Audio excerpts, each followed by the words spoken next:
Hey guys, here's another episode of Day in the Life of Vintage Classic Specialist. So Rafa was back from his vacation. He was camping last week. Came back all refreshed and rejuvenated and hopped right in on the 64 Beetle. So let's talk about that first.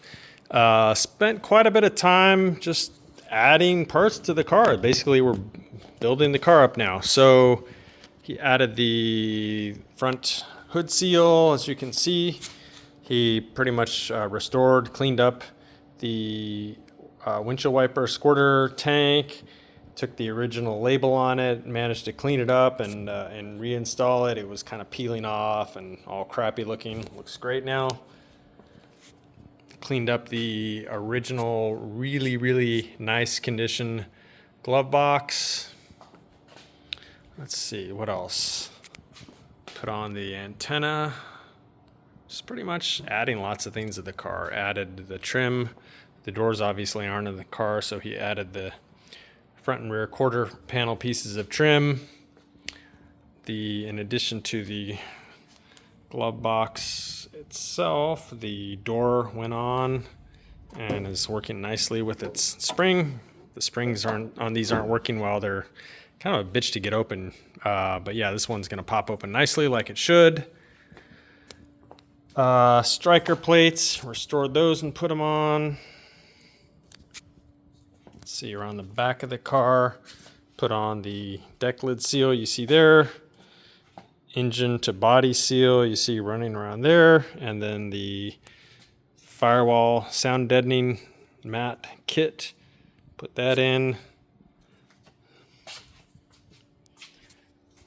So yeah, I think those are the main things that he did today. Just starting to really pretty much build the car at this point. Yeah, most everything we're putting on at this point is either already been restored or is new. And so this is a really fun stage of a project. You're getting to put together mostly new and or freshly restored parts. And, usually this is a very satisfying stage because in a day worth of work, you can make a lot of difference as far as how the car is starting to look and come together and so on. Another little thing he put on the bumper seals. Bumpers will be one of the last things that we put on the car, but it's just kind of easier to go ahead and add those now so that when we do go to put the bumpers on, we're not having to kind of crawl under the hood here and mess around with it. This is a really easy stage to work on the car when the body is fairly disassembled like that. You have easy access to everywhere. So we kind of take advantage of this stage and add all that stuff that we could add later, but easier to add now. So those are the main things. Myself, what I did today was I went and dove right into the 68 bay window double cab. So first thing I wanted to do was to kind of understand the brakes on this car. The owner wasn't really sure. He knew he had bought some good brakes for the front. He wasn't sure if they had been installed or not. So pulled the front apart and I confirmed that yes, his very bitchin' front brakes have been installed. I don't know who makes this kit, but obviously it's a very nice beefy ventilated rotor with a 4-pot Willwood caliper. This might be a Porsche rotor. I'm not sure. There's also another kit that a company makes that uses a Mustang ventilated rotor like that. So not 100% sure which kit this is. At the end of the day, it really doesn't matter. It's their brakes and they're going to work good. So at this point, we'll go ahead and hook those up. At least when we get to that point, we'll go ahead and hook them up. And regardless of who made them, they seem like they're going to work amazing. So that solves the mystery in the front. The back of these is a little bit more of a challenge. There's no disc brake kit made for a bay window that also works with wide 5 pattern wheels, because any way you did it, it would just end up pushing the wheel out too far. So we're kind of stuck with drum brakes on the back here. Luckily, these buses came equipped with fairly massive drum brakes, and most of the braking on these vehicles is really handled by the front of the car. So having that really bitchin' front disc brake setup, and then you know, freshly rebuilt rear drums, it'll be fine. It's going to stop really good. So pretty much I've pulled the rear end apart. So there's a housing that goes here that the stub axle mounts in. I'll show you that in a second. And then the backing plate and the brakes and ultimately the rotor all kind of mount on there. So I started pulling that stuff apart. So all the stuff that you see here had been painted nicely, restored. I'm probably going to go ahead and pop one of these spring plate bushings off and see if whoever worked on this actually put new bushings in there, or if they just painted it and made it look pretty. Because this is a really nice bus. So we want to make sure this has new bushings in the back here if it doesn't. So I'll pop that off and check it. But anyway, back to this. So I went ahead and pulled it apart. And so you can see those housings here. So these house a couple big bearings and seals, and then the stub axles run through those. And then likewise, the backing plates mount on these, and then there they are right there. And then the brakes, of course. So these hadn't been restored previously, so I went ahead and removed them, obviously, tore them all apart, cleaned them up. So I'll send these out and have them blasted and powder coated. They'll look brand new, and then needless to say, put new bearings and seals in them. His stub axles, I'm going to have to replace one of them. They should look like that, so you can see how these splines look.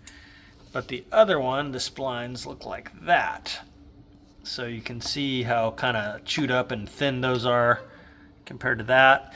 So this is no bueno. We got to replace that. Probably what happened, it looks like, is that the car got driven probably a very long time with a loose axle nut, and it just chewed up the splines. So that's going to get replaced. This one should be fine. I kind of inspected it. Looks nice. There's no reason really to replace it if it's in good shape. That one, on the other hand, that's got to go. That thing's terrible. And so, yeah, like I said, new bearings and everything.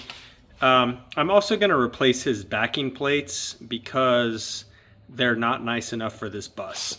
And so let me show you what I mean by that. So somebody at some point was trying to adjust these. The adjusters are accessible through those two openings, and they were prying so hard that it pretty much distorted and you know, almost like peeled back the metal.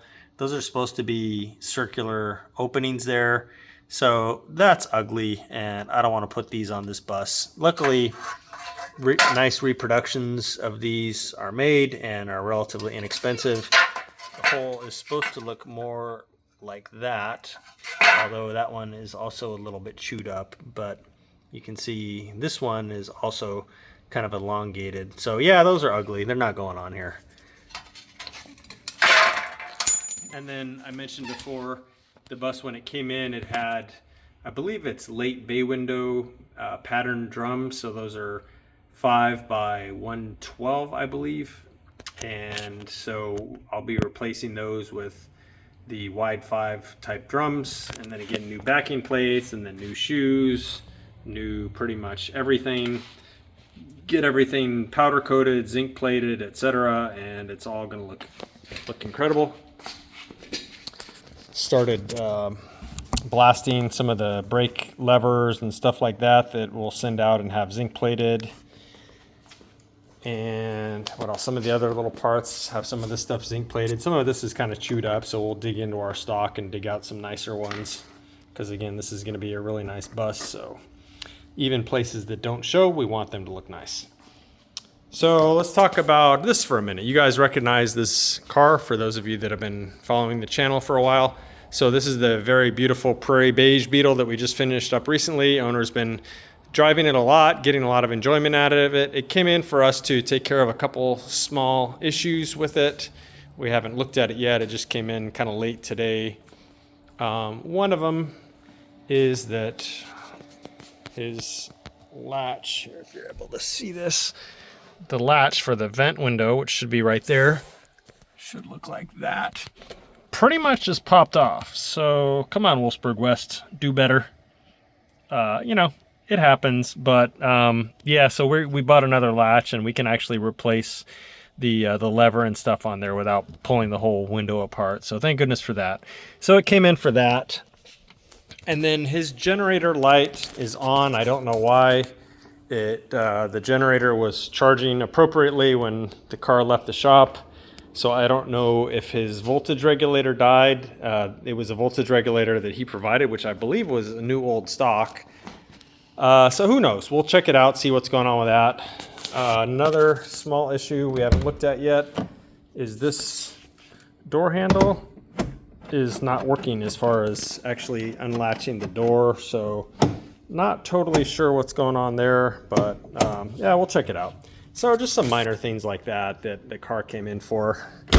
This was pretty much a brand new car that we built. I think we pretty much had our hand on every nut and bolt of this car. So for pretty much a full build like that, you expect there to be maybe some little growing pains here and there that you have to address. So yeah, we went ahead and took the car back in when he had some availability, and we'll probably get it out in a few days. I think he's out of town and he'll be back Monday, so probably make sure we have the car ready for him Monday, a week from today, and he can come get it and continue enjoying it. So that's it for today, guys. Neglected the red one and the yellow one here for today, and the bus, but yeah, we'll get back on those. We got to kind of spread our love around here and keep all these projects moving forward. So thanks again, guys, and we'll see you soon. Bye.